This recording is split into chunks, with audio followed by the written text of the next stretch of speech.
Não há nada pior do que comprar uma casa e descobrir uma parede coberta de mofo por algum motivo desconhecido. Frequentemente, o motivo está relacionado a um problema de encanamento ou ventilação, e encontrar a fonte, assim como os reparos, são sempre caros.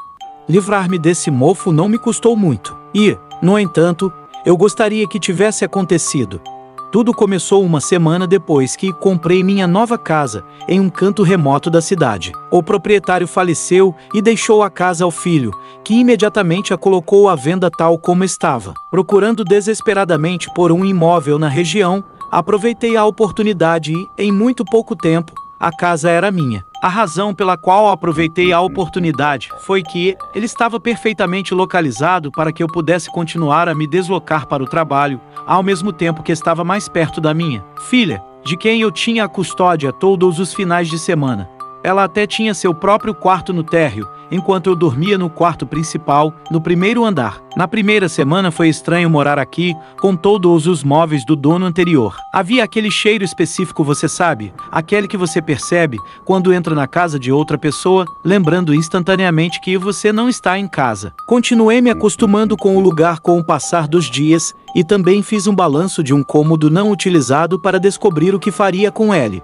Foi nesta sala do resto do chão que descobri o bolor. A noite se aproximava, e eu queria dar uma olhada, antes de ir para a cama. Quando entrei, senti imediatamente o cheiro característico que indicava a presença de mofo. Franzi a testa e tentei lembrar se sente o mesmo cheiro quando visitei a casa.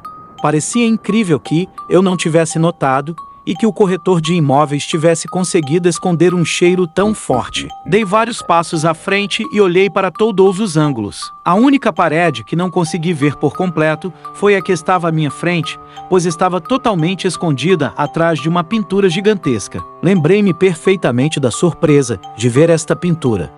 O corretor de imóveis me disse que eu não tinha obrigação de ficar com aquela pintura na parede e que eles poderiam se livrar dela para mim. Mas parecia que tinha sido pintado pelo próprio proprietário anterior, a julgar pelas marcas de tinta no chão e nas paredes ao redor.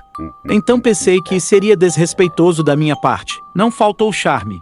Mostrava uma mulher de perfeita beleza, loira, de delicada pele rosada, erguendo a mão até a mão de um homem desconhecido na borda do quadro. Mas quando me aproximei da moldura e olhei bem, fiquei imediatamente horrorizado ao ver uma quantidade significativa de mofo preto. Claramente a origem do mofo vinha do chão, onde era mais escuro, e estava a vários metros da parede. Comecei a esvaziar a sala de todo o papelão que ela continha, para ver se encontrava alguma outra pista em outra superfície. Depois de um tempo, percebi que eram todas iguais caixas grandes em formato de tijolo.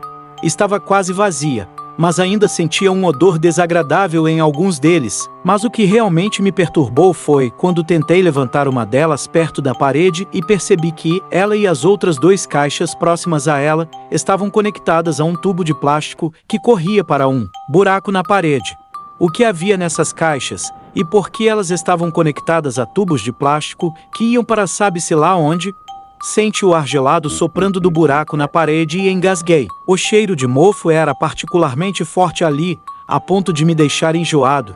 Eu estava pronto para ligar para o corretor de imóveis para reclamar e questionar a venda naquele momento. Eles definitivamente estavam me escondendo.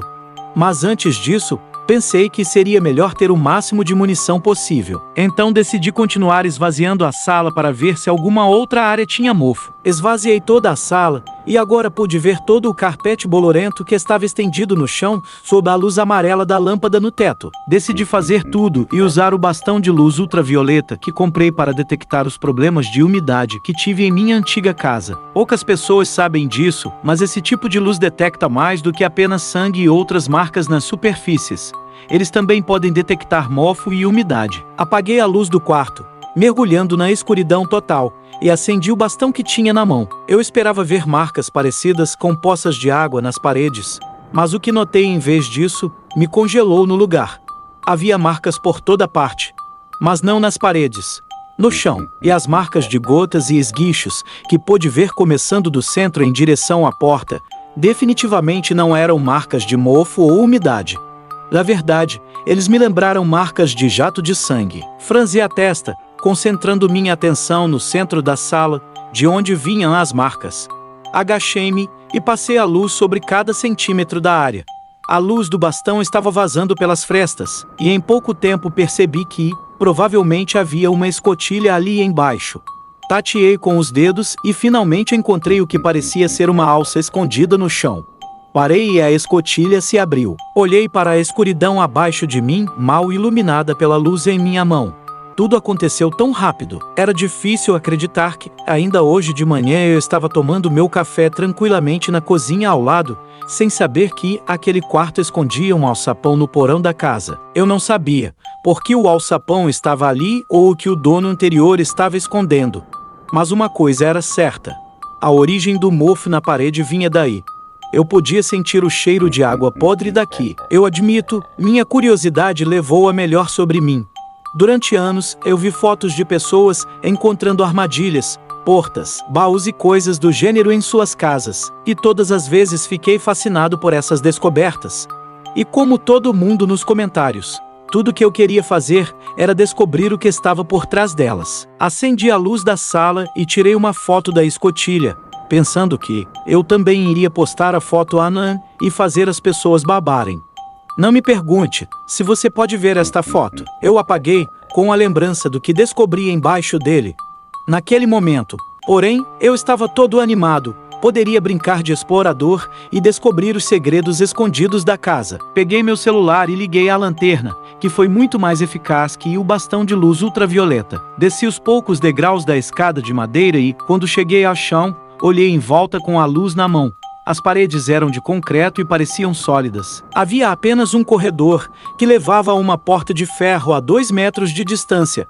Avancei cautelosamente em direção à porta. Empurrei-a com a ponta dos dedos e ela se abriu lenta, mas seguramente sob a simples pressão da minha mão. E foi aí que descobri a cena mais horrível da minha vida. À minha frente havia uma sala contendo 3 gaiolas de ferro alinhadas e penduradas horizontalmente no teto, com um balde embaixo de cada uma. Dentro de cada jaula havia o que presumi ser cadáveres humanos. Cada gaiola mal tinha espaço para os corpos dentro, então eles estavam todos deitados lá dentro, com o teto a poucos centímetros de seus rostos e o resto de seus corpos, incapazes de fazer qualquer movimento. O cheiro nojento e a visão de pesadelo tomaram conta do meu estômago e vomitei no chão à minha direita. Por fim, consegui me recompor, ainda tremendo, e olhar para a frente novamente. Os corpos ainda estavam úmidos e pareciam estar em estado recente de decomposição. Consegui reconhecer que as 3 eram mulheres. Cada um tinha longos cabelos loiros, agora opacos, que se projetavam das jaulas. Fora das jaulas, havia apenas uma mesinha com um caderno aberto. Olhando rapidamente para ela, pude ver que estava cheio de datas, notas e números. Voltei minha atenção para as gaiolas, e quando olhei mais de perto para uma delas, com a manga do meu suéter enfiada sob as narinas para impedir a entrada do fedor, notei algo saindo do teto para dentro da jaula. Franzi a testa e apontei a luz do meu celular para a área enquanto me aproximava. Havia um cano de plástico cuja ponta chegava bem na frente de seu rosto. E foi então que decidi que era a hora de dar o fora dali antes de chamar a polícia. Quando contei o que havia encontrado escondido embaixo da minha casa, a operadora pareceu entender a magnitude do caso e imediatamente enviou vários carros de polícia e ambulâncias. Quando ela perguntou se eu poderia verificar se algum delas ainda tinha pulso, vi cada um dos corpos em flashback diante dos meus olhos e senti arrepios por todo o corpo ao pensar em voltar lá e tocar os corpos. Obviamente me recusei a voltar para lá, sabendo muito bem que, em tal estado de decomposição, não havia chance de algum deles ainda estar vivo. Finalmente chegou a ajuda para acabar com este pesadelo. Fui rapidamente descartado como suspeito, considerando que só tinha me mudado há menos de uma semana, e ninguém poderia ter organizado tal operação em tão curto espaço de tempo, muito menos se manifestado depois. Portanto, foi o antigo proprietário o principal suspeito. Como ele já estava morto, seria impossível descobrir por que o fez e fazer justiça a estas pobres mulheres. Tudo o que pude aprender sobre ele foi que ele era um cara comum. Um vizinho gentil e sorridente que perdeu a esposa quando nasceu seu único filho e faleceu de câncer aos 54 anos. Atualmente estou negociando com a imobiliária para encontrar um novo lugar para morar. Mas enquanto isso sou obrigado a morar lá. No entanto, Recuso-me a deixar minha filha dormir no quarto do térreo, quando ela vem passar o fim de semana. Só porque quero mantê-la o mais longe possível do porão. Não contei para a polícia, não sei se fiz isso inconscientemente ou se é por alguma vergonha que não consigo me livrar. Mas, o primeiro dia em que minha filha dormiu em casa, ela me disse na manhã seguinte que pensou ter ouvido gritos no silêncio da noite. Claro, eu disse a ela que devia ter sido a imaginação dela. Mas agora, acho que provavelmente não foi imaginação dela no final. Olá, amigos! Gostaram dos relatos? Então, se gostaram, deixem aquele like. Se puderem, se inscrevam para mais conteúdos. Se quiser compartilhar um relato sobrenatural seu, envie pelo e-mail que está na descrição dos vídeos. Obrigada!